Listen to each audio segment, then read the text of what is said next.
quality education. So when we talk about quality education, it is all about education to every individual children that is born in the nation. So that's where the government organizations or government runs schools, government schools, where the education is supposed to be free until the secondary and the primary and secondary educations. And there is always what you call the statistics about children's moving from primary to secondary school and secondary to universities. And these statistics are evaluated and the measures are taken accordingly to reduce the dropouts, school dropouts. So quality education for everybody. The word quality means a lot. In fact, the education system was affected by pandemic. I will not say it is affected. We have transformed our education system. Basically, as we are working for universities and institutions, we now know that we are moving into an education system called as outcome-based education system, where it is more about the learning rather than teaching. This didn't happen until the pandemic was there, actually. So it was more like education system or education 1.0. We talk about education 4.0, which is more of learning rather than teaching, but still we are of a more prescriptive type of education system. So this pandemic has changed, make individual to go for a further learning on their own. So I think one way the pandemic is also good. We have changed the style of teaching and learning process. We expect the learners to be more independent learners. That's what we are expecting on their graduation. And we expect learning to happen independent of place and time. Okay, that's one aspect, very, very important technical aspect. Okay, in the go I'll talk about it, what we are doing and where we are heading it. Okay, so quality education and everything. Gender equality. Basically, it's all about men and women given an equal opportunity, and all these are measured. Climate actions. This is more important because we know there is a heavy downpour of floods everywhere around the world. In the past 1 month itself, we have seen that in Europe, we have seen that in China, we are seeing in North India, Bombay. For the past 10 years, there is always a big outpour. We still don't have a clean drainage system. What we call it as a very good infrastructure, a sustainable cities and communities. Every year there is a downpour in Bombay, what we call it as Mumbai now. But unfortunately, every year there is a flooding there. So are our infrastructure sustainable, and are our communities have a good and well-being, the health and well-being of people taken care of? These are the things which we are supposed to talk about. All we talk about, Swachh Bharat, Clean India, everything is towards attainment of these sustainable development goals.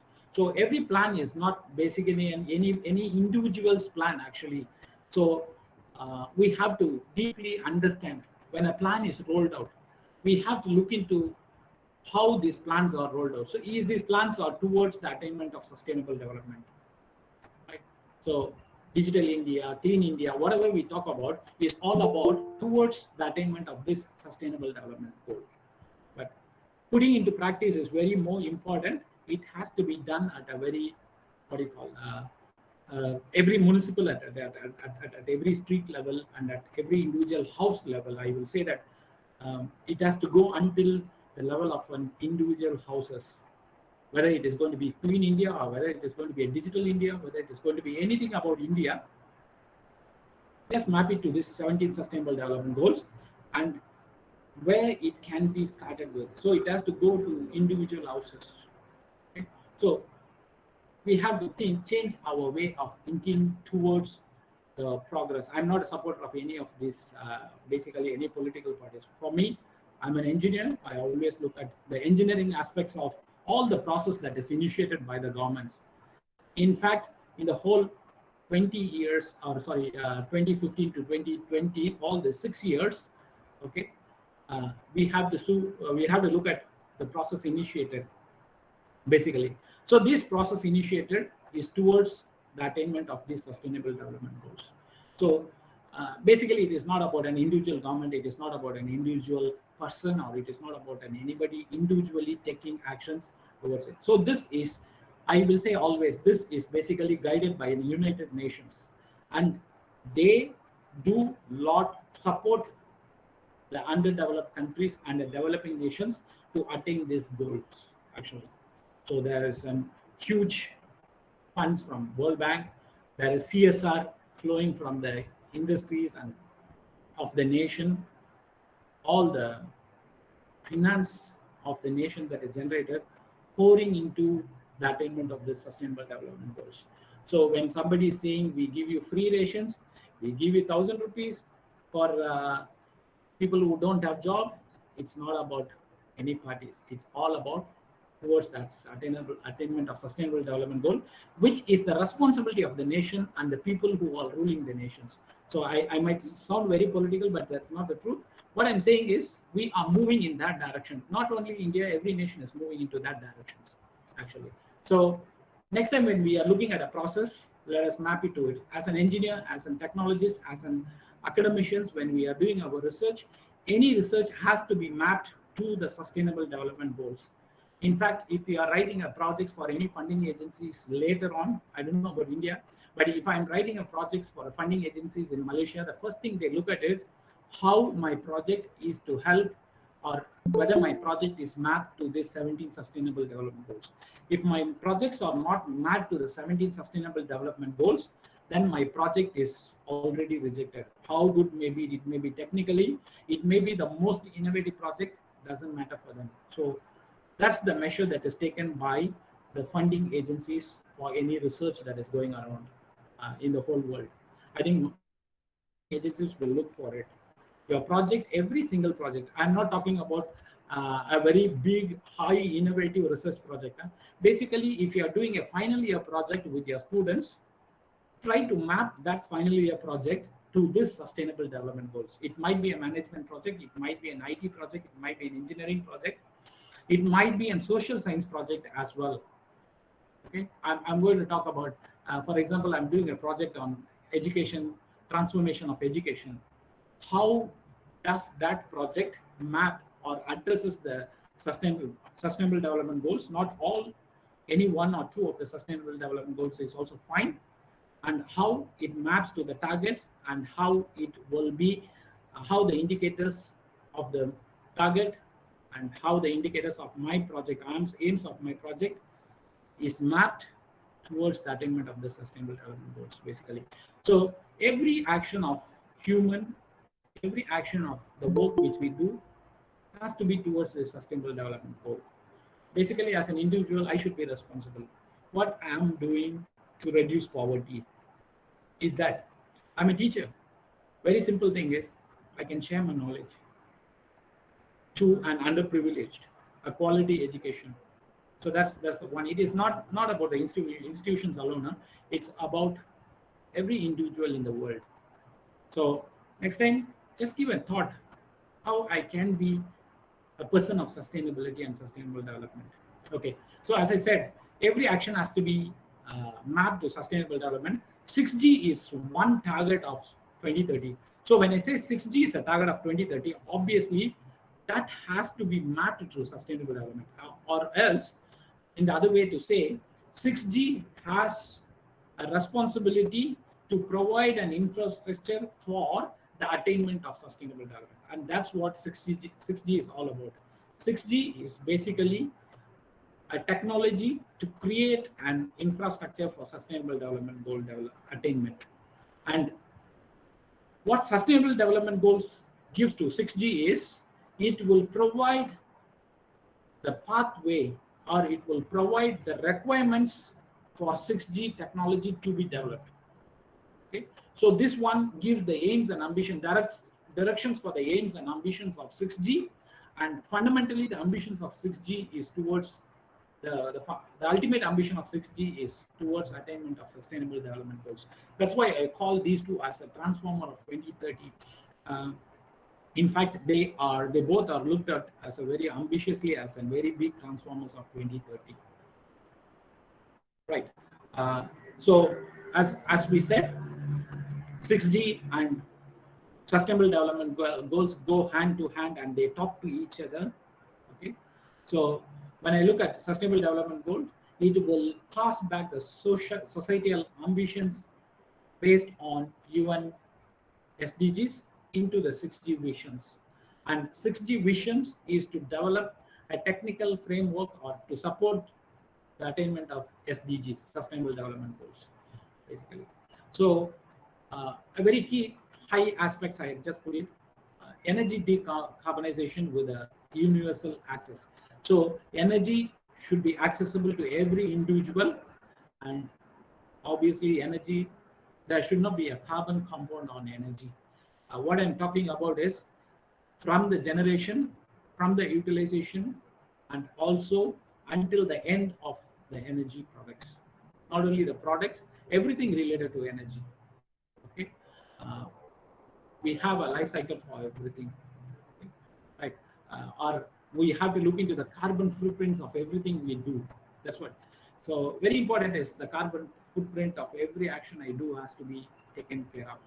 Okay, that's a big research area. Okay, global environmental performance. Basically, this is what we are now very much concerned about. Okay, we felt last year that due to pandemic, the whole earth the environment is renewing itself. It was taking a very fantastic directions. We saw dolphins swimming nearby the shore. We saw clean water. In fact, people were in North India, almost like few hundred kilometers, were able to see the peak of the Everest. Those things we were seeing. And but this year, unfortunately, we see a lot of disasters. So we should look into those things, what is happening. So the information is required. The information has to be derived from every activities that happens. So that's where the data sciences come into. So collection of information, collection of data, information from every activities around the globe, from everything in the world has to be collected, processed, and it has to be scrutinized. And the information has to be fed back to the system, corrective system or preventive system, such that the conditions, the global conditions are uplifted. So that's what we are looking at. And also we are looking at urban and peri-urban development. Okay, I always think we say that Chennai is flooding. We say that Mumbai is flooding. For every simple rain, we see that Chennai is flooding and Mumbai is flooding. But what actions we take?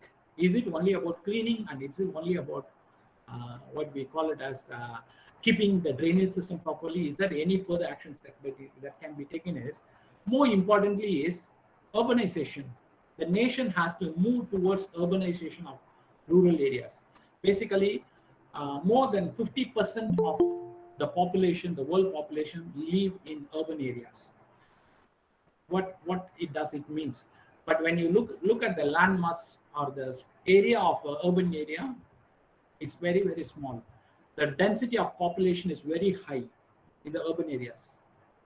And when I look at the density of population in the rural areas, is very less. So if I am going to convert the rural areas to an urban standard, then I have a distributed population. So this distributed system, people who are doing research in data, networking, and basically in 6G, we are moving out from the centralized system into a distributed systems. The artificial intelligence are moved from a centralized artificial intelligence to a distributed or to an edge intelligence. Okay, so we are distributing everything on a network now, rather than having a very centralized processing, centralized data storage, centralized processing. So there is no more centralized systems. So we, on a networking, on a technical aspects, look at centralized system will leverage more what we call it as strain on the whole network, basically. Okay, these networks are derived basically from the behavior of human beings, basically, right? So even the routing, whatever you may be, whatever you talk, it is derived from our behaviors only. So what I think is we have to move into a direction of urbanizing rural areas. Okay, I may be sounding against, I'm not sounding against the philosophy of converting agricultural land into what we call it as uh, an unproductive land or anything. Okay, this is not political, but what I'm saying is uplifting the standards of people living in rural area, or making available the comforts, the education, the health, every comforts available across the globe to every individuals irrespective of place. So very simple is this: every services, okay, the tertiary sectors, what I'm talking about is service sectors, every services has to be made available or has to be independent of space and time. For example, education, wherever I may be in the world, I should be able to reach out to a quality education that is provided by a quality institution. So it should be place independent, and there is a stipulated time still. Like I have to sit for a lecture of 8 hours a day from morning to evening. In fact, that style of rudimentary style of learning is there, but can it be broken into a time independent learning? Means that the student chooses its time to learn. Okay. This is a simple example I'm talking about. So every sectors, every services, every sectors of economy has to be made time and place independent. So to make it time and place independent, what has to be done is automation of the services, the productions, the transportations, all the three economic sectors is more important.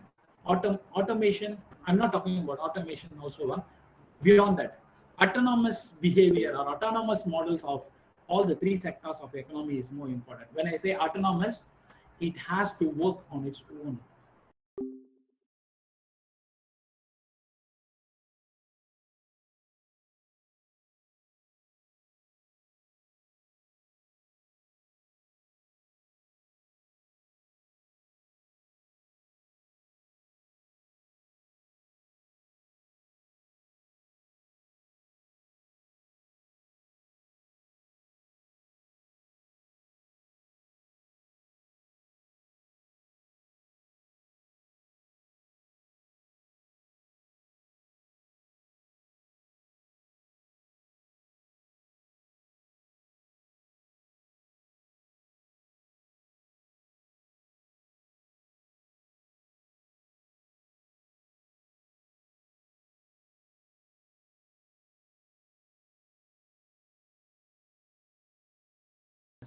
If you people who are in management and marketing and basically on the side of management side, you will agree with me, more the urbanization, more the human index, happiness index. I'm not going to talk about GDP. Myself have a lot of concerns. Okay, human capital index, HCI. That's what I believe as a good measure. We have a very good HCI. We have a very good happiness index. There are a lot of index to measure the quality of living other than GDP. And if you look at it, those indexes are very high in countries which are more urbanized. For example, Singapore. For example, you talk about US, you talk about any country, yeah. The more urbanized they are, the more the quality, the good the quality of living. So we have to go into the directions of urbanization. So that's where we are heading into. And secondly, thirdly, when we look into it, food and system, the lands are shrinking. So automation of food industry, automation of agriculture sector is required. Human well-being, as I said, education, health, everything has to be independent of space and time. It has to be made available at every place, at every instant of time for people. So that's just the vision of 60. So when I look at the vision of 60, you can see that intelligence everywhere, at a global level, at a hyper local level, at a local level, at a wide area level, at a regional level. So you see intelligence everywhere, data everywhere. It is transaction of data. I will be guided by my system and I feed back to my system my actions. So it is a transaction of data everywhere, and what do you call it as processing, connectivity everywhere, it's all about everything everywhere. Okay. Um, the basically it is availability of everything everywhere and distribution of everything to everywhere. So that's what we are looking at, and that's what 6G is. The vision of 6G is about everywhere, connecting everybody irrespective of the place and irrespective of the time. So making actions happen independent of place and time. So far, we are talking about x as a function of t and x, any the time and space.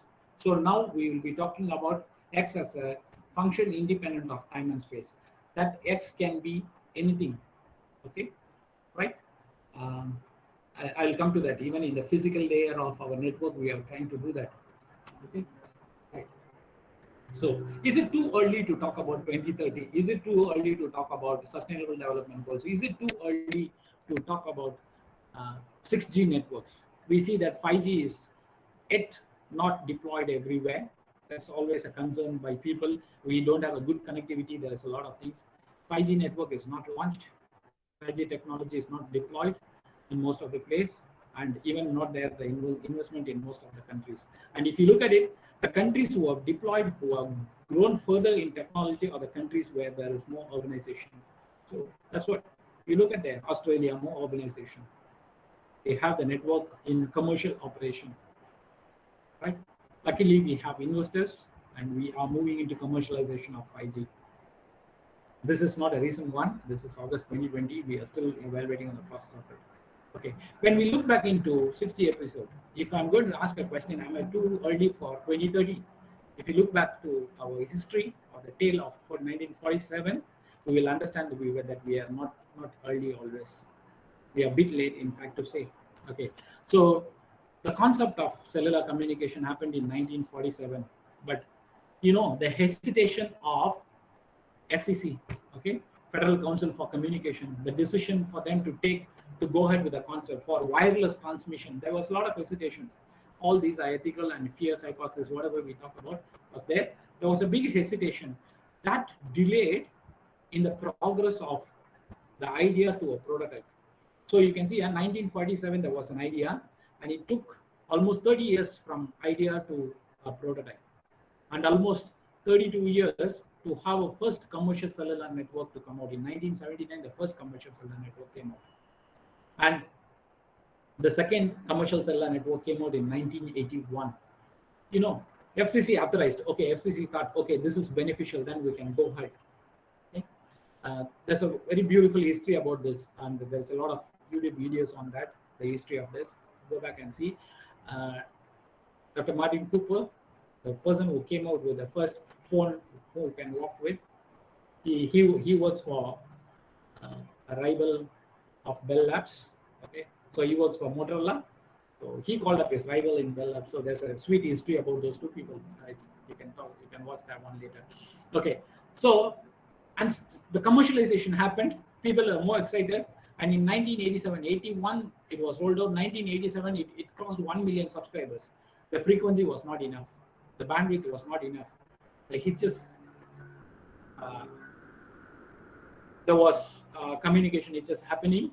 So the communication operators went and asked, can you give us more frequency? FCC again is the fear of frequencies, higher frequencies. Still we say all these disasters because of 5G, all these disasters because of electromagnetic radiations and everything.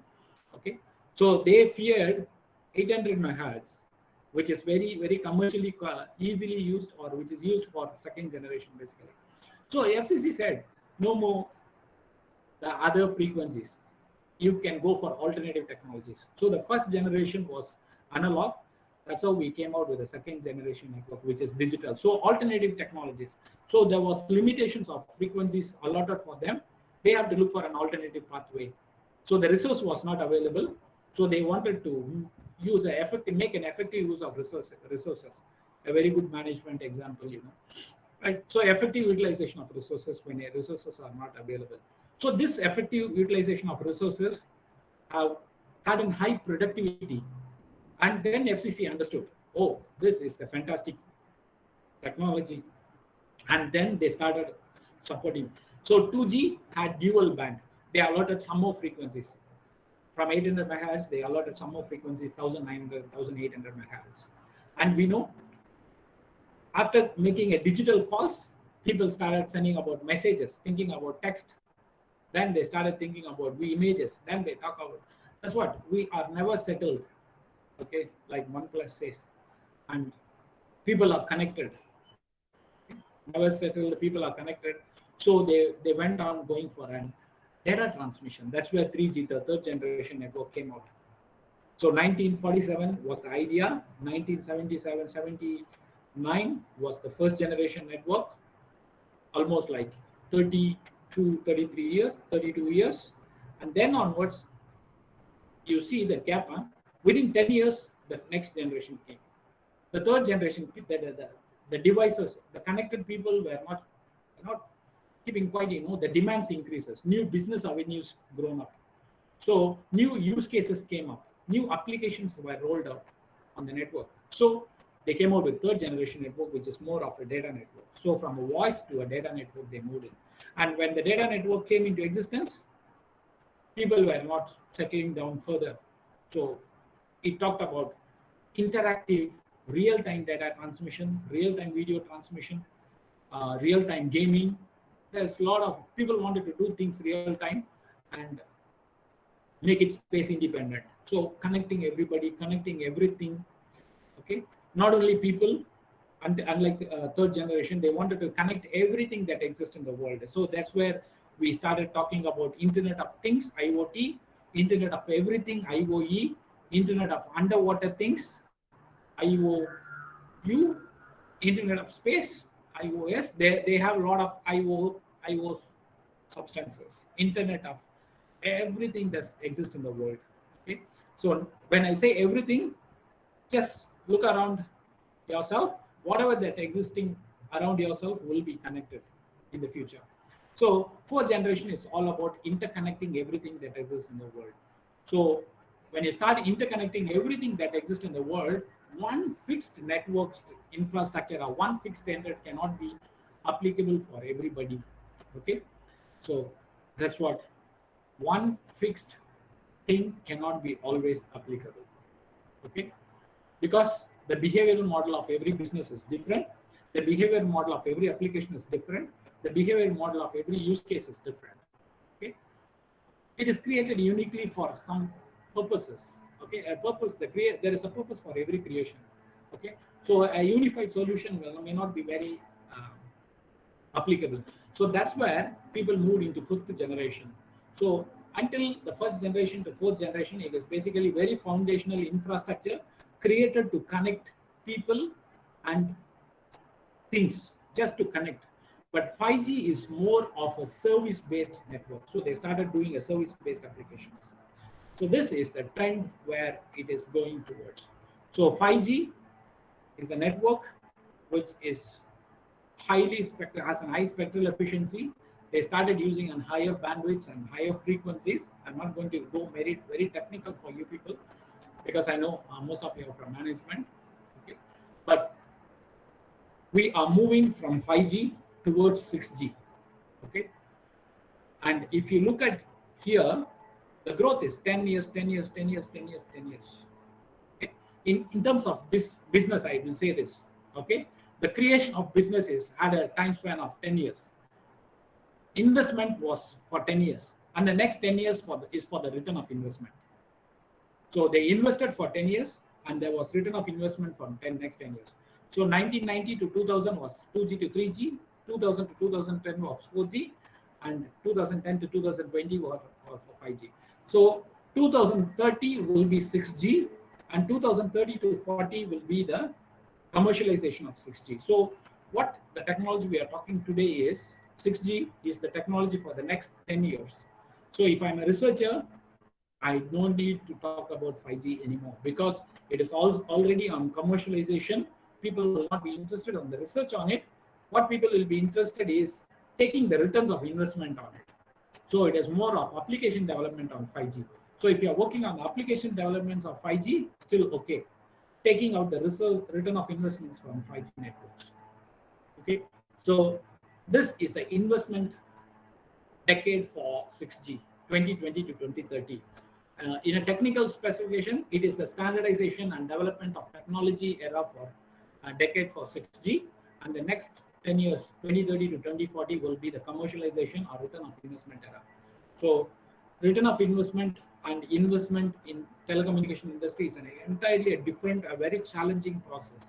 You look at it now, every mobile phone has an evolution in 1 year. Within 1 year, my iPhone 12 will be getting old, even though it is released in last August. During pandemic, my 12 will be getting old. iPhone 12 will be getting old by September 2021. So if I'm going to hold a iPhone 12, I'll be claimed as a person holding an old technology. So the iPhone 12 should be, the investment on iPhone 12 should be, the return of investment should be taken within that 1 year. So that's the challenge telecommunication industry faces. Okay. So we are moving into terahertz frequencies. So the technology is evolving further. We are going to talk about ultra high dense connectivity. Okay. So when I say ultra high dense connectivity, it is, I'm skipping this, I will go to this picture. Okay. We are going to talk about highly reliable. The reliability is 5 nines, 99.999% reliability on the network. And the latency is less than 1 millisecond. And if you talk about the connectivity is basically up to 1 million in 1 square kilometer. 1 million devices. It is expected by 2030 there will be 500 million devices, connected devices in the world. The population, expected population is 8 billion, but the connected devices population will be 500 billions in 2030. So you can understand now how many connected devices will be there around per person or per capita. Okay, so when you look at it, up to 1 million devices per kilometer, and highly reliable, because all the sensors are going to be on a smart city and smart agricultural area where you cannot go and change your batteries and everything later. So the battery life has to be for more than 10 years. The reliability of the connectivity, for example, we are talking about healthcare using AR, VR, and extended reality. Okay, augmented, virtual, and extended reality. We are talking about artificial intelligence infused at every technology. Okay, so at every level of the technology.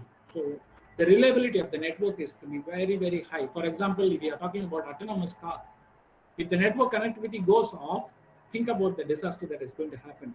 So the network reliability of the network should be 99.99. That is the expected reliability, and it is expected to achieve by 2024. So even though we have rolled out 2020, the research for 6G has started in 2018. That's the case that always happens. Before rolling out of the technology or before commercialization of the technology, what we call the initiation of the advancements towards the next technology will start happening.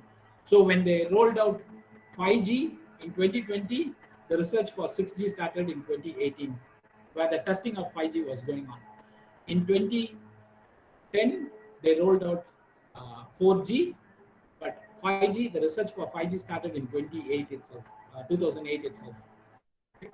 And it's the same thing happening. So the research for 6G has already started, and it is at a high pace. Whether we agree or whether we appreciate or not, China is the leader in 6G technologies. They have already launched a satellite that carries terahertz frequency transmission, and they are already testing terahertz communication. And China is building up a huge 6G telecommunication, 6G network laboratories in association with the Canadian universities. So they are building their 6G labs in Canada. Okay, you know the conflict happening between China and US, Huawei and the US. Okay, your Huawei is banned in US and as well as in Australia, but fortunately or unfortunately, Huawei is the market leader in 6G. They have already started their research. And one more country who is leading in 6G is Finland. They have a 6G flagship association who have started doing research in 6G from 2018. They had already a conference in 2019, 2020, and 2021. The conference happened in June. So 6G is already in progress. It is already towards the attainments of the targets that are in by 2025. So by 2025, the research will be at the peak of research for 6G, and outcomes of 6G will be at the peak. And the next 3 years will be 2028 will be the standardization of 6G, and by from 28 to 30 will be the testing of 6G, and 2030 to 2040 will be the commercialization or return of investment of 6G.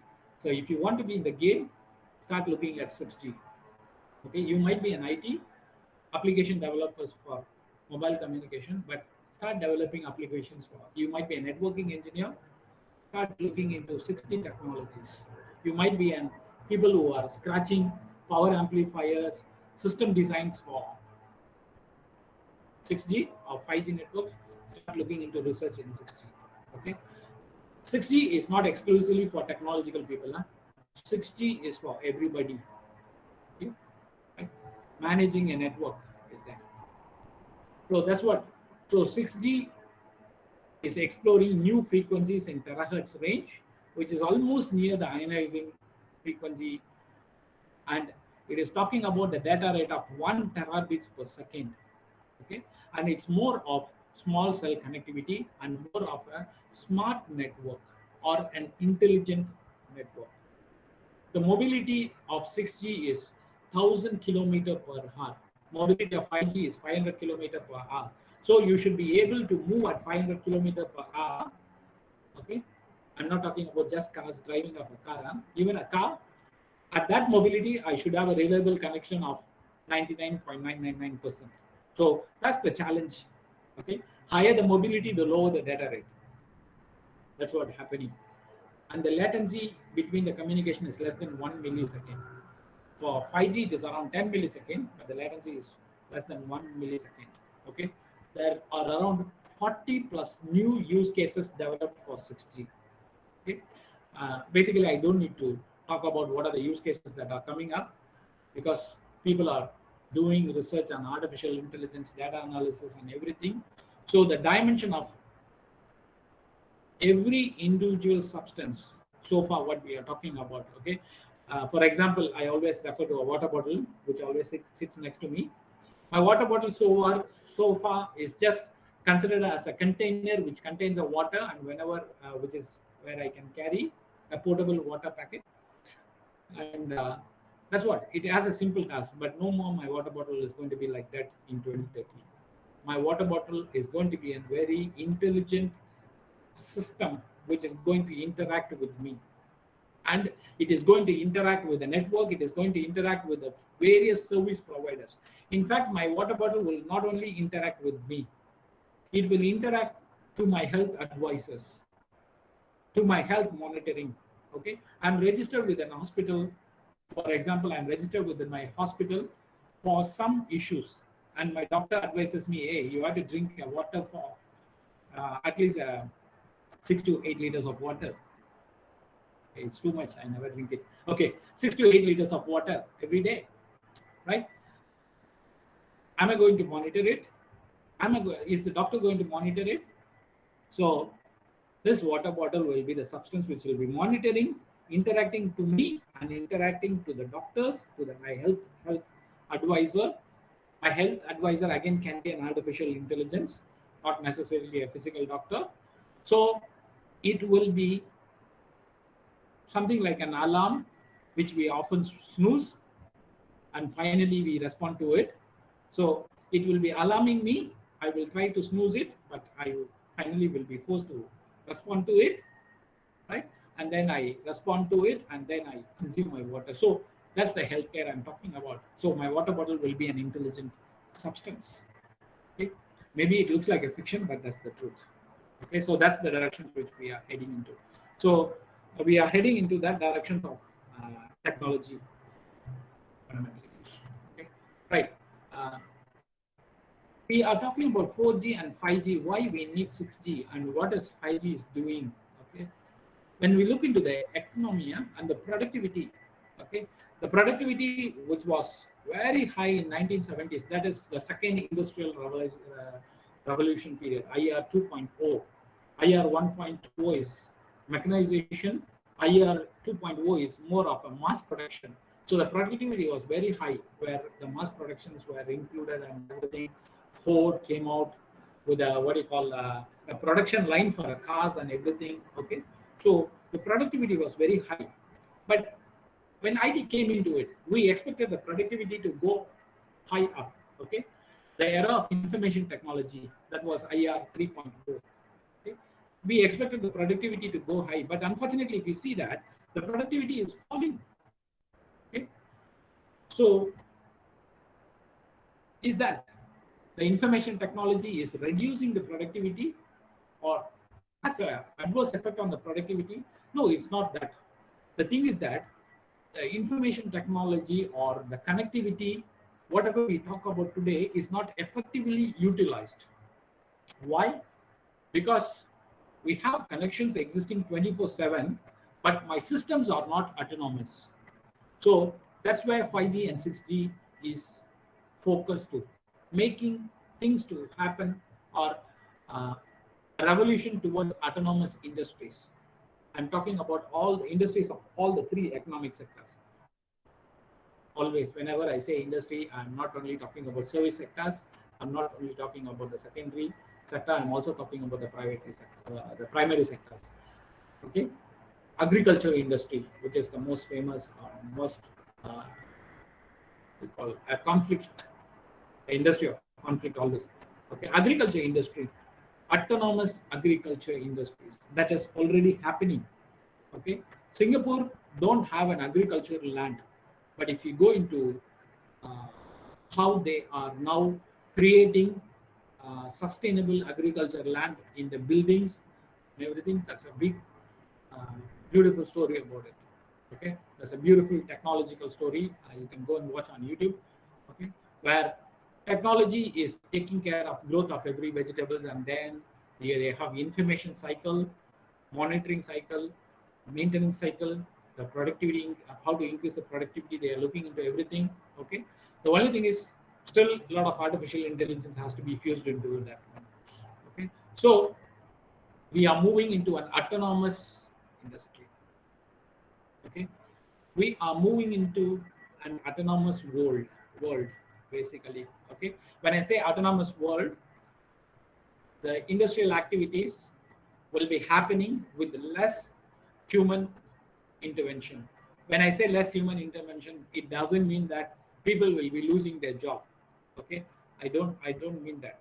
Okay, see, uh, there are some repetitive jobs. When I go back to my switch manufacturing industries, I see people assembling the switches, standing for 8 hours and assembling the switches. Okay, assembling the switches is basically putting all the components of the switches together. It is just a simple, I will not say it's a simple task, but it is a repetitive task, and there are less number of skilled persons there. So people lose interest, they leave the job. So the skilled persons are not there, so industry also suffers, the productivity of the industry also suffers, because it is a skilled labor, skilled job, and it requires an extensive 8 hours of standing and a repetitive job, which will be very tiresome for anybody to do. Okay, so if that can be replaced and human resource can be effectively utilized, ultimately the human intelligence is the best intelligence. Every intelligence is created from that one. Okay? So it is effective utilization of human resources. Again, when I'm replacing uh, uh, every this simple skilled repetitive task by an artificial intelligence or by robotics, okay, then obviously those other human intelligence can be effectively utilized. Okay, so we are moving towards autonomous industry, connection of everything connected, and this autonomous industry will have an artificial intelligence which will take care of the complete production cycle of an industry. Okay, starting from every decision making. Okay, so it will make decisions on every sections of the industrial operations. So that's where we are heading into. Okay, so artificial intelligence, we can think about, like, think in a very nutshell. I can say like this: think about the whole world as one body. Okay, and everything that exists in the world as the parts of the body. Okay, every part of the body is interconnected. Okay, to an intelligence, right? So the artificial intelligence will be the brain of the earth, the whole world, and everything that exists in the world is going to be the parts of the body which will be interacting with the artificial intelligence, and including human. We will be having an interaction with the intelligence, artificial human intelligence, and artificial intelligence will be having interaction as well. So everything, when I say everything, it is everything. Okay, and we need a connecting system. Okay, the nervous system. Okay, so 6G will be the intelligent connecting or nervous system that connects the parts of the body. So I'm talking about a autonomous world with an interconnected, highly intelligent system. Okay, so we are creating an intelligent world. So all this data mining and data hunting and data cleansing, whatever you talk about data, is towards that. Okay, so we are creating a very what do you call an excellent intelligence systems for the world. Okay, and this intelligence system is going to interact with ourselves actually. So who takes control over the other? That's again, next 10 years is there to sort it out. Okay, who is going to own it, who is going to control it? All these political ethical issues has to be sorted out, and there is a group of people working on sorting out all those things as well. Okay, right? And ultimately it's all about well-being of human beings, so we don't need to worry much about it. We don't need to have a fear so ahead of time. Okay, right. So to increase the productivity, we are moving into 5G and 6G. Industrial revolution is all of IR4 is all about that, right? So as I said, we have networks now which caters for completely. This is going to be a bit a technical slide. Bear with me. We are going to have a network which is going to be application specific, service specific. So the networks of the future is not going to be one fixed network like the previous generations. So it is going to be very application specific. And 6G will be an intelligent application specific. Okay, so it's going to be an intelligent network. So 5G added up with the artificial intelligence or intelligence, human intelligence, integrated intelligence, both integrated intelligence will be your 6G network. So we have three categories of networks for all the use cases depending on the demand of the network. For example, when I want to connect an industry, a production line, I don't need a huge bandwidth, something like an AR/VR applications, okay, or what we call it as something like an 3D video transmission, UHD transmission, or gaming, cloud gaming. So that requires a huge data or a huge bandwidth or huge data transmission and reception. Okay, but if I'm talking about smart city where I put a lot of industry or a lot of sensors, a low power and low bandwidth consuming, low bandwidth consuming sensors, I have to connect massive number of sensors. So there are three categories depending on the use cases. They call it as enhanced mobile broadband connectivity, where a huge data transmission is there. Gigabits of data is transmitted per second. Okay, means that 10 to the power of 12 bytes of information or data is transmitted up and down in a second. Okay, and when I talk about massive machine type connectivity, it is more of interconnecting dense amount of sensors which will control the whole production line of a factory or an industry. So massive machine type communication is for a smart home, smart city, for a smart factories, where huge number of, right? So they are talking about 1 million devices connected in 1 square kilometer. I think about 1 square kilometer. Okay, I'm not talking about a length of 1 kilometer. It's an area of 1 square kilometer. Okay, 100 by 10 meters. Okay, so in that 1 million devices, 10 to the power of 6 devices. Okay, so 10 lakh devices. That's what I believe. Okay, right. That is massive machine type. And ultra reliable low latency communication is basically, we talk about surgeries happening now. I remember this is in 2017 or 2016.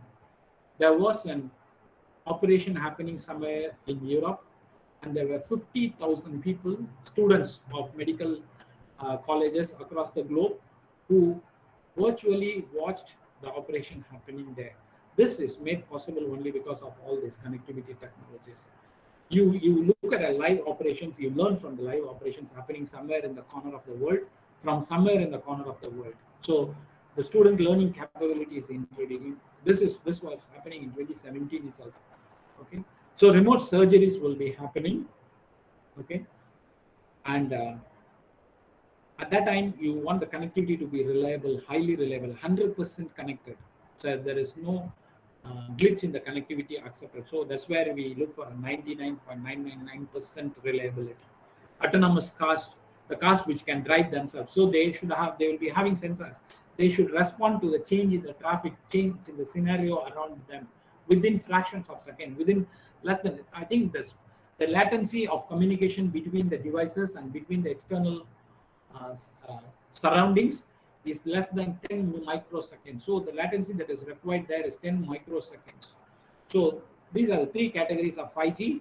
In 6G, there will be more categories, and all this network will be fed back with an artificial intelligence, so that an autonomous decision taking, an autonomous guidance and preventions, everything can be enabled at the edge level itself. Okay, so again, it is going to be edge intelligence, edge computing. Okay, everything is going to be moved to a distributed and an edge level. Okay, so it is not going to be a centralized intelligence, because you have to have a latency of communication less than 1 microsecond. Within 1 microsecond, the communication should happen. Okay, 1 is basically 1 by 1 second divided by 10 to the power of 6. Okay, so within that, okay, you should have the communication happening. So I cannot have the intelligence somewhere centralized. So that's why we move the intelligence to the edge in 6th generation network. Okay, so everything will be moved into the edge. So there are quite a lot of use cases. Okay, starting from a very simple smart home, which is already started, smart industry, people are doing that. Okay, we are moving into real time of everything. Okay, so by 2025, the network will be highly reliable. The sensors will have a very good battery systems. The cars are now coming out with fantastic batteries. Toyota, it is coming out with a solid state technology. There are batteries which are developed using nuclear technology. Okay, it's not yet rolled out, so we cannot talk about that in more detail. But those are going to be long-lasting batteries. A battery with 10 years of lifetime. Once you charge, it will be there for 10 years. Okay? Right? So low power consumption devices should be there. Basically, the devices should be low power consumption. That's why energy efficient devices. So that's the area where we talk about. Okay, and you see, we are moving from highly dense urban area where the connectivity is still less. You look at it here. At a rural area, you acquire a connectivity of very high. So the coverage has to be more extended to everybody and everywhere. Okay, so these are the KPIs of 6G. As I'm not going to go very technical. So we call our industries or the service sectors for which the service providers provided as a verticals. Okay, for different verticals, these are the KPIs. Okay, my interest is always at e-health. Okay, look at here. So the data rate is around 1 Gbps. The latency is 1 millisecond. Okay, and the link budget, the power transmitter should be 10 dB. The jitter should be 10 microsecond. The density of connectivity should be 1 meter square, and energy efficiency should be very high. Reliability is 10 to the power of -4, and capacity should be 10 Gbps. Again, the mobility is 240 kilometers. Okay, so look at the mobility of highly mobile network. So the data rate is 10 Mbps. Mobility is 1,200 kilometers per hour. So we see, we are looking at a high data rate and high mobility. This is the challenge. Okay, so these are the KPIs of 6G, and 6G, the research is towards attaining this KPI. So next 10 years is the research is in this direction. Okay, right. So we are going towards the growth of 6G. Okay, right. We are going towards this 6G growth. We are going into a microcellular structures. Okay, a small cell, utilization of terahertz frequencies. We are going into intelligent surfaces. Okay, The walls will be intelligent. The table which you are sitting, the table surface will be an intelligent. We are talking about intelligent surfaces, and we are talking about printable circuits. Okay, so these are going to help us to distribute our network. Okay, the intelligence of the network, to distribute our network to attain the KPIs. Okay, so all the researches that is carried out in 6G is to attain the KPIs. Okay, so the research is there in every platform. Okay, in IoT there is a research. Basically in software and network control related research is there. Okay, for a 5G, beyond 5G, and a 6G radio networks. Okay, this is equipment more on the physical layer, more on the control and other applications layers, network layer and every layer, and this is more on the platforms, connected platforms on IoT and devices.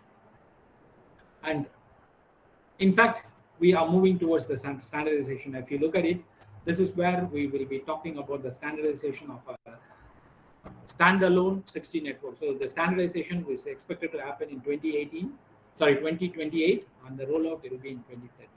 So this is the plans which a 6G communication society is having. Okay? These are the enabling researches. Okay?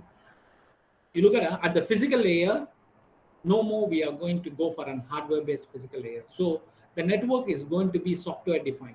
All the network functionalities, whatever we are talking about, in all the 6 layers, starting from the physical layer, the physical layer will also be with a minimum hardware and a maximum of software defined. So all the network functionalities, for example, we talk about modulation, we talk about multiplexing, we talk about filtering.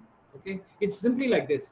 You have an antenna to receive, you have an A to D converter or D to A converter, that's all.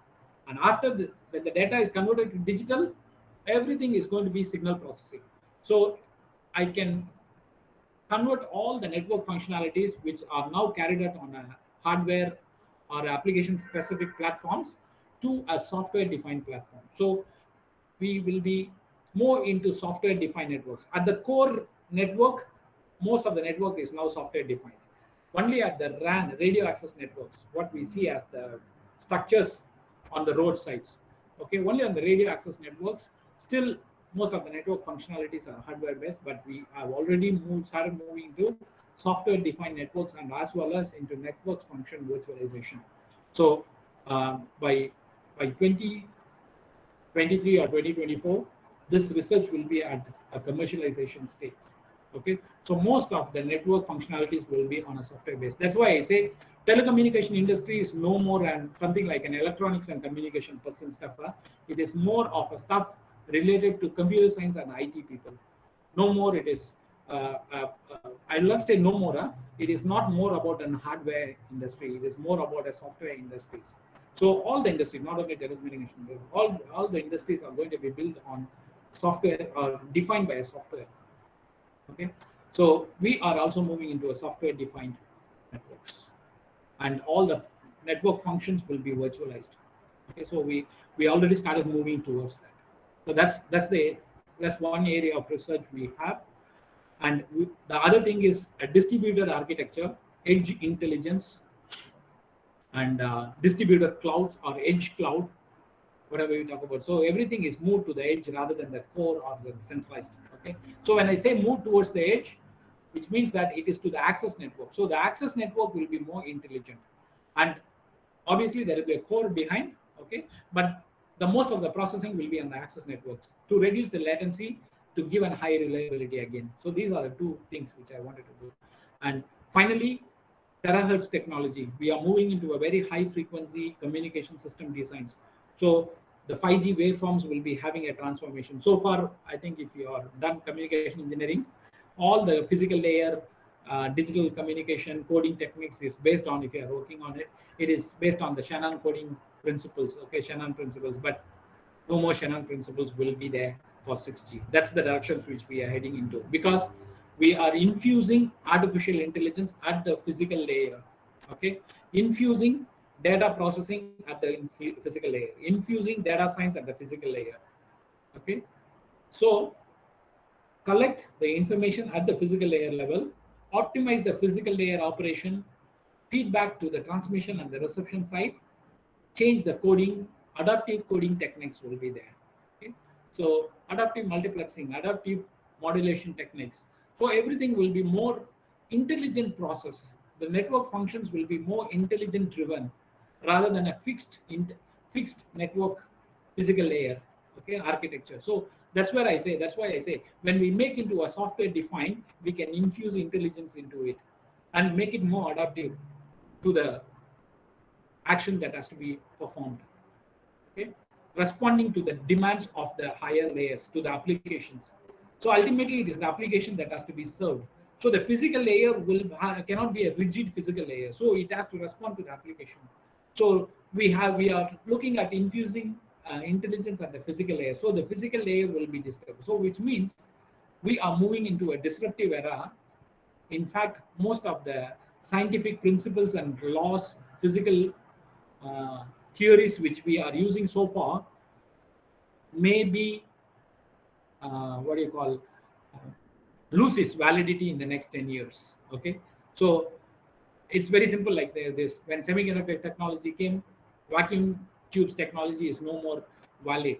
Studying about it is no more valid. That's all. So we are moving into a very disruptive era, and the disruption is caused by the new technologies, the intelligence technologies, infusing intelligence into technologies. So at the physical layer level, we are looking at infusing, virtualizing the network functions, having software-defined network functionalities, and with a minimum hardware, so that the physical layer will respond to the application layer more intelligently and provide the demands for the application layer. So when I'm playing a very fantastic video game, interactive video game by 20 of my friends, I don't feel I still get the bandwidth that is required. When I'm not using my mobile phone, obviously it's just only the control information that is sent, then my physical layer will be bit relaxed. So my energy consumption will be reduced. So that's where intelligence is going to help me. So we are redefining all the technologies are going to be disrupted. So next 10, 20 years will be a era of disruption or disruptive engineering. So telecommunication, this is going to be very, my last few slides, but very technical. Bear with me. These are the 3 dimensions which we are looking at in capacity enhancement. One is on coming out with the smaller cells in the sense a cell with 1 meter radius. Okay. So far we have cells with 10 meter, 100 meters, and approximately 1 kilometer to 1.9 kilometer radius. So this is what we call it as pico and femto cells. Okay. And the dense connectivity in this smaller cells. So this is what we call it as a capacity enhancement in spatial dimension. In spectrum dimension, we are moving into a higher frequency transmission and reception. The hazards of that has to be studied still. So far, there is no theory that proves that it is hazardous. So still 10 years is there for the study and everything. Okay. Efficiency dimension in terms of massive MIMO, and it is going to be cell-free architecture. So these are the 3 dimensions where we are looking at the capacity enhancement. And as I said, we are exploring frequencies at sub-millimeter and terahertz frequencies, but we have still not gone into ionizing. We are still using this light frequencies for optical fiber communication. So pre-space optical communication is going to be there helping out us. So we are looking at sub-millimeter and terahertz. You can see there are already transmitters designed for terahertz radiation transmission and reception. These are the power amplifiers for terahertz transmission and reception. These are available for commercial operations. Okay, so it's no more new. Already the research is already there for the past 2 years, and we have started coming out with products for that. And this is what you call it as the printable antennas. So this can be pasted on the walls. So earlier we have antennas sticking to one base station, and it will be connecting to the mobile phones. Now these are the antennas. So this is going to be an array of antenna. You can see this is the processing unit, radio remote unit, or what we call it as the baseband unit of an RAM. Okay, and intelligence will be brought to this part. Okay, and you can see the antennas which are connecting. Earlier, one antenna will connect to one mobile phone, will connect to one base stations. Now you see one mobile phone connects to multiple base stations, multiple antennas. So this is where the capacity enhancement is there.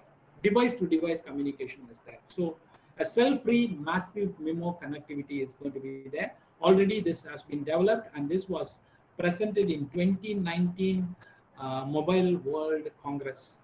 If I'm not wrong, in 2019 Mobile World Congress. Sorry for this. This I and MO should be all capital. Okay, right.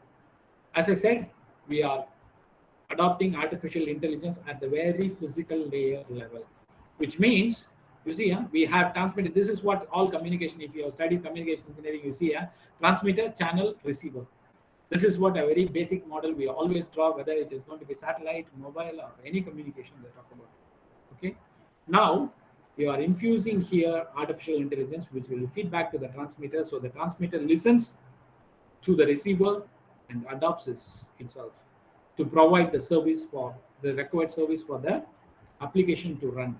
So infusing machine learning, artificial intelligence at every layer of your network, starting from the physical layer all the way up to the application layer. So that's one more technology which is going to disrupt our standard communication system design. So the standard communication system model may lose validity by 2030. So I should, as a teacher or as a lecturer, I should be able to come out of this mindset. I should be able to learn. I should learn AI and ML.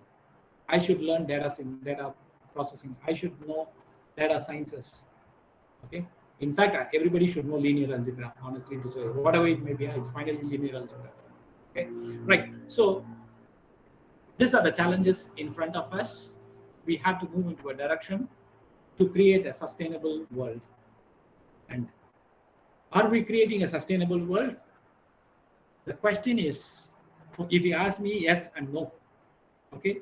Somebody talks about this as an hazard. Somebody talks about, as a communication engineer, I talk about this as a very fantastic technology. Very low Earth orbiting satellites. 2020 was a big hindrance for everything that existed in the world, but it was not a big hindrance for space communication. Okay, if you look at 2020 and 2021, people started sitting on a rocket and going up and down, right? But something like we put a water bottle on a Diwali rocket and just throw it up to make it go up. Okay, I don't know. Jeff Bezos wanted to sit on it and just go up and come down. Okay, so that's what's happening actually, right? So they sat on a rocket, went up and came down. Fantastic, right? So rocket science and space science is taking a different dimensions. This is basically the cloud of rocket, a donut around the Earth. That's what I will say. Huh? If I look at a very cross-sectional view, I see a donut made around the Earth. Okay, all these donut, the dots are satellites. Okay, so now the world is clouded. There's a cloud of satellites going around the world actually. So this is SpaceLink satellites, which is launched by SpaceX, okay, Elon Musk, and Jeff Bezos is also in the competition. Amazon is also in the competition. They are the two legends who are trying to occupy the whole space now. They have occupied the whole world. Now they wanted to occupy the whole space. Amazon is there everywhere. Okay. Now they want to occupy the space. So the space is clouded by the satellites, very lower Earth orbiting. These satellites are just 100 kilometers above, not too far, 100 kilometers above. These are scanning satellites. They provide an internet connectivity across the globe. So they can monitor everything that is connected to them. Okay. That's where the data is going to be very huge. Okay. It's not going to be big data. It is what I call it as an unified data. It's going to be one data. We are moving towards one of everything, one world, one data. I don't know, one ruling or anything, but we are going towards it actually. So the ethical issues are there. People will be there to sort it out. I'm an engineer. I always talk about technology. The ethics is there. Okay. Rutherford came out with atom bomb for a good purpose. Still, the ethical issues are there. Okay. People has to handle it properly. Okay. So I leave it to that point. Okay. We are moving into a fantastic directions of technology. Okay. That's my last slide. Any questions you have before I conclude?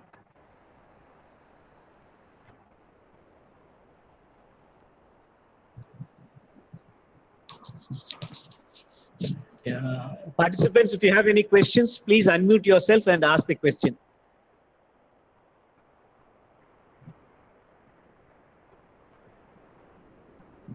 Some wanted to put it in the chat box. Also, you can put it in the chat box. Yeah, please put it in the chat box. Please. I'll just see the chat box.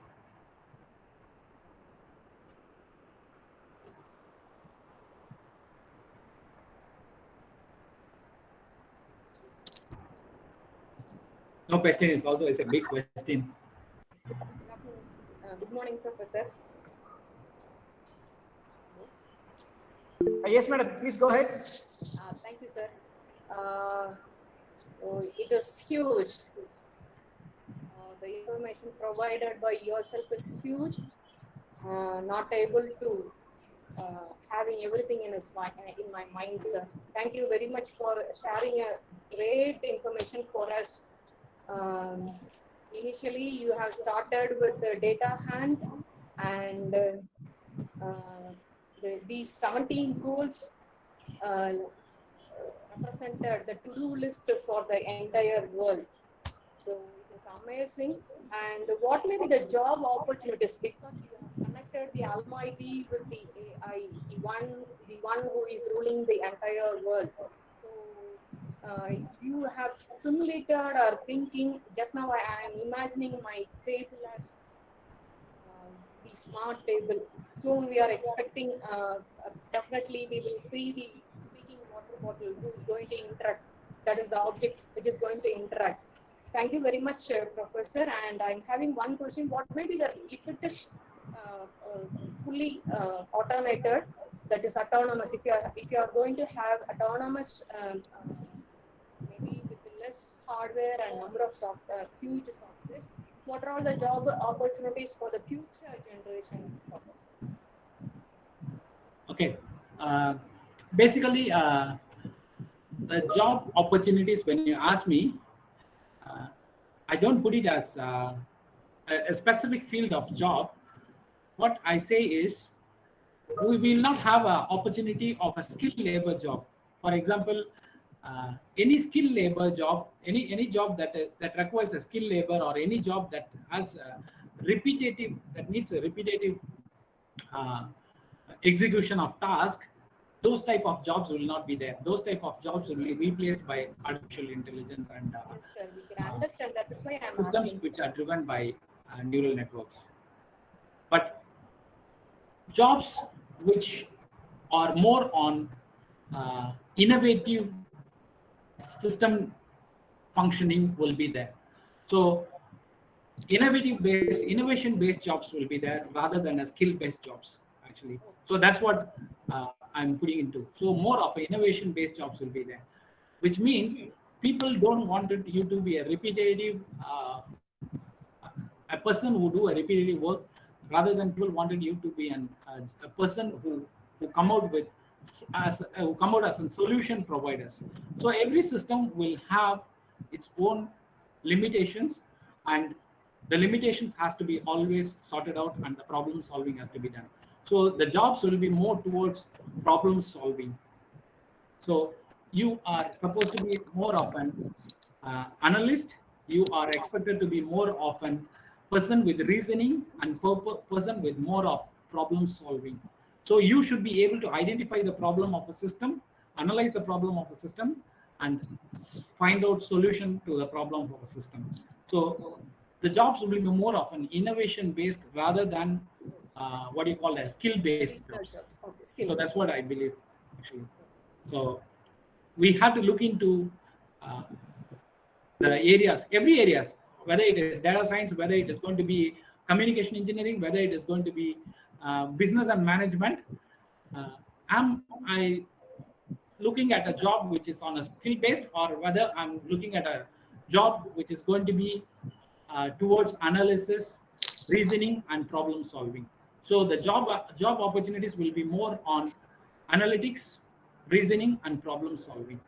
So those type of jobs will be there, newly created, basically. So that's why people are not looking for. What I suggest is, rather being a simple data processor, there are people who are processing data, cleansing data. you have to equip yourself towards data scientist. So if you are a data engineer, you should be a data scientist. Means that your skill level should be at a scientist level. So slowly, all the processing of data will be Automated. the jobs related to that will be lessened actually. For example, now we have people who are driving. We have gig economy people who are driving, delivering food to the houses basically. Okay, that's one business. Slowly, it will replace by drones. So you will not have people who driving, delivering cargo to your homes. You will have drones. So that job will be replaced. So where my job will be there. So skill-based job, all skill-based job will be replaced. But still, there will be a very high-level innovative-based jobs will be created. So that's what I believe. A job opportunity will be there. In fact, I read in IHS, there is by 2030. We expect on the core area of telecommunication network, we expect around $13 trillion business or economic growth, and also around 50 to 60 million job opportunities created by 2030. So there is still a huge range of job opportunities, but it is towards a higher level, not at a very skilled labor job opportunities. Sir, chat box, we have few questions. Yeah, I'll just check it. Thank you, sir. Fifth generation networks are costly, but the technology is available in abroad. Why Indian people still not getting it? Okay, that's what. Thank you, Mr. Raghu. This is very sorry, Ms. Raga, I think. Okay, this is basically a very fantastic question. The thing is that telecommunication industry is always challenged by the investment and return of investment. This is a very, I'm talking in terms of financial aspects. You know, for example, if I give you a choice of buying an iPhone 11 and iPhone 12, which one you will buy? You will go buy an iPhone 12 and you say that iPhone 11 is old. The difference between them is just 1 year.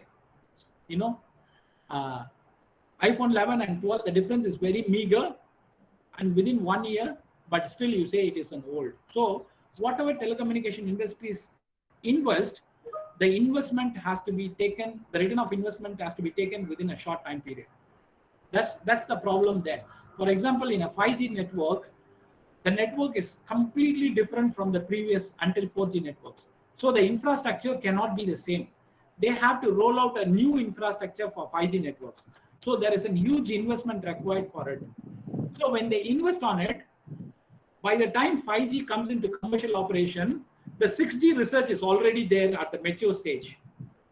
So, for example, 2020, they have started commercial operation. 5G is there rolled out in India in 2021 and 22. And unfortunately, they cannot put up the infrastructure everywhere. So they have to look at the potential market. So they are first starting with the cities. Before they can take the return of investment from the cities, the 6G is there. And there are competitors who will pull out money and they will start investing on 6G technologies. So eventually the subscribers will try to move into the technology and the 6G. So the return of investment will be challenging for them. So every time the telecommunication industry is challenged by the return of investment. It should be in a very short span. And basically, if somebody is going to ask you, I'm going to give you 6G in next 2 years, can you pay for me in advance? You won't. But if some car manufacturing industry is going to ask you, hey, in next 3 months, this car will be rolled out. Can you book an advance booking? For example, Volkswagen and Skoda is releasing a car, Kushaq, and as well as Volkswagen Tiguan in next month. But the advance booking, they started 3 months ago, which means the return of investment already they have got it there. Enfield, they make an advance booking. The return of investment is there before the rollout of the product. But in telecommunication industry, it is entirely different. So that's the one thing which is always is an hindrance for the network operators to deploy a network in a underdeveloped and developing nations. So that's why in India it is still late. Okay, it's all about the challenges they face. Most of the population in India is a rural population still. So only in cities they can look into the return of investment. But the infrastructure has to be made available in rural areas. where they will not have a much returns. So they have to manage. That's where the cost is high. They keep the cost high in the city and everywhere. So that's the major reason. I think I've answered your question, Ms. Raga. Thank you for the question. Actually, it allowed me to talk a little bit of business in telecommunication industries. And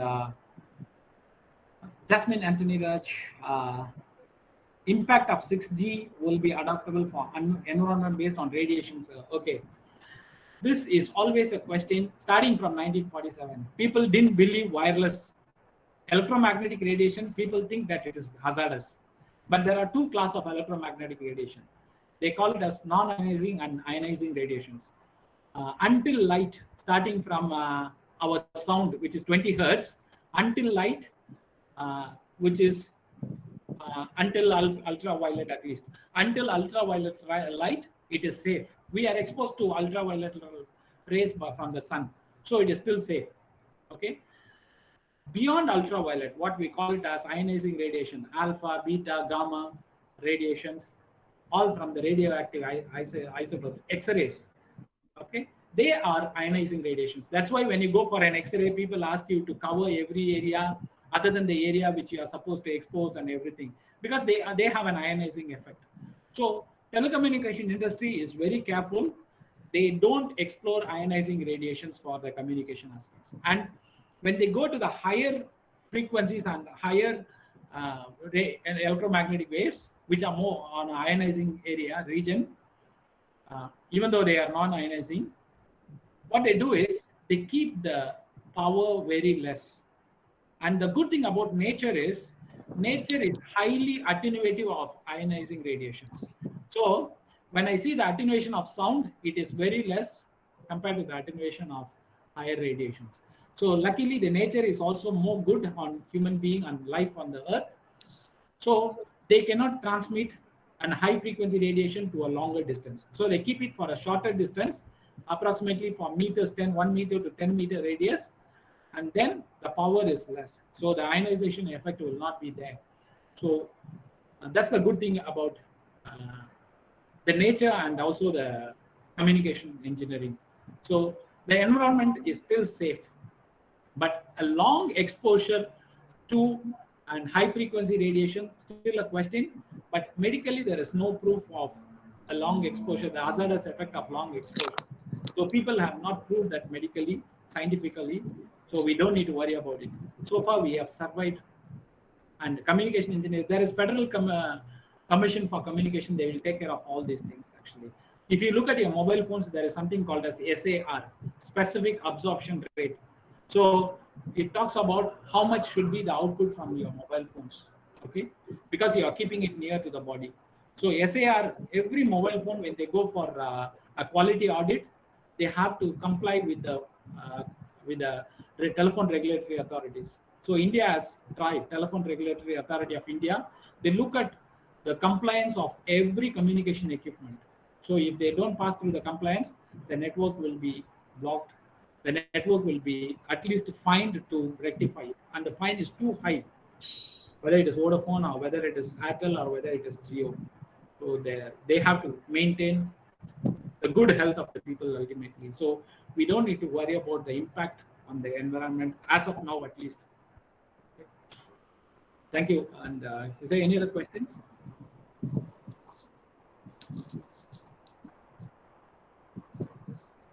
So the same people have asked in the chat box, sir.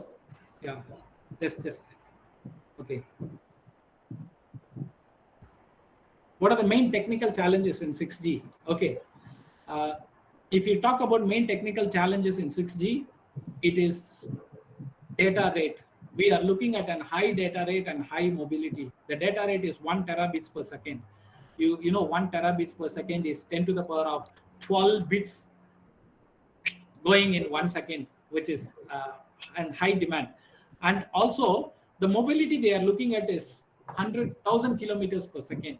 Okay, so high mobility, the data rate falls. So we are looking at a high, and the reliability of at the high mobility, the reliability falls. There will be we lose out connections.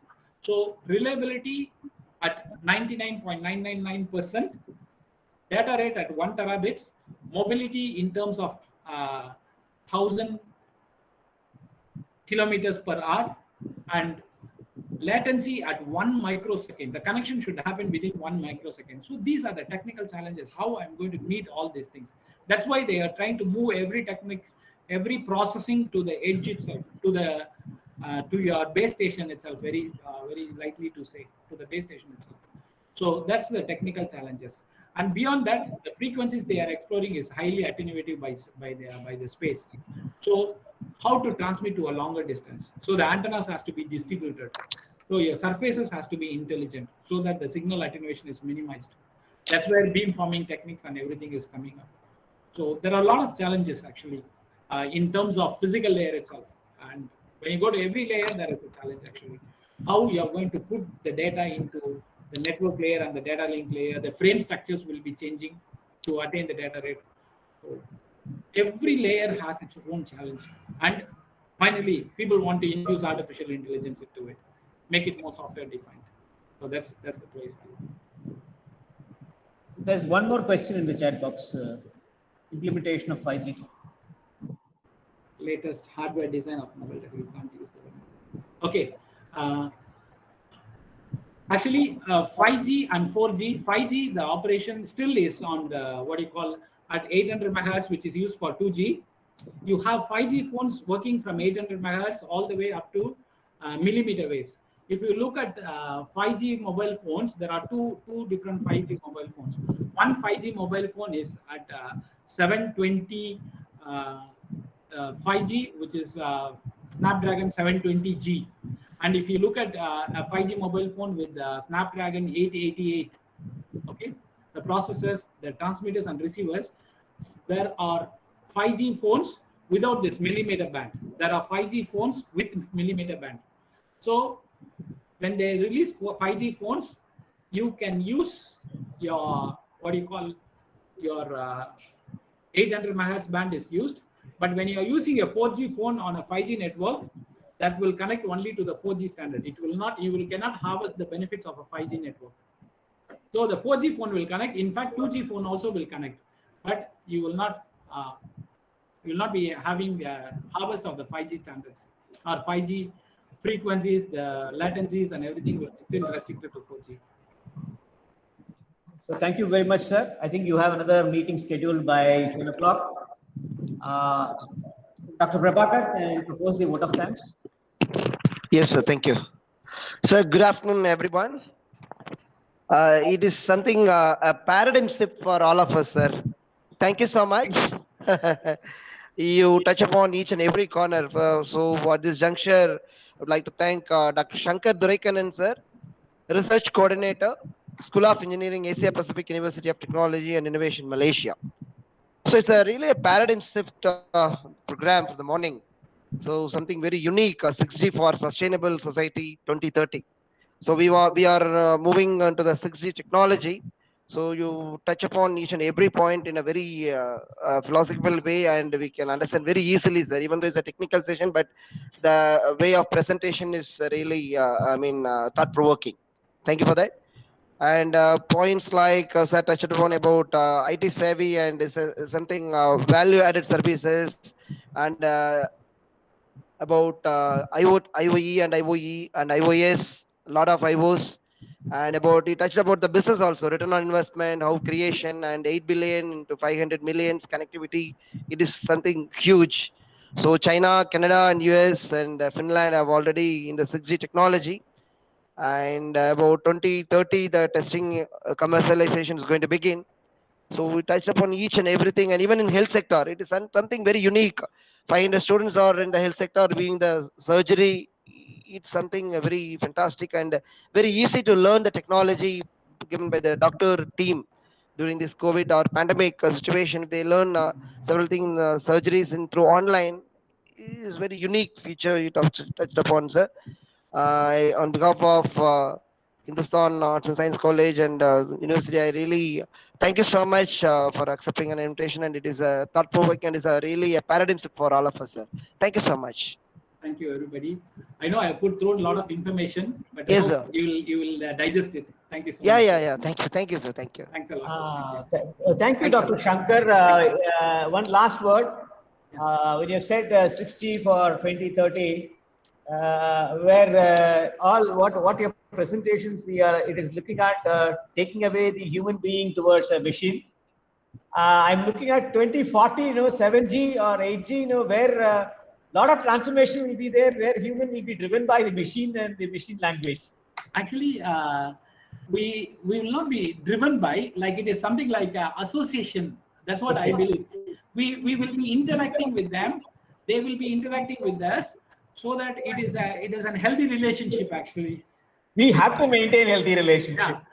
they have to. That's what. Again, it is. See, human is more intelligent, and how we are going to handle the technology is more important.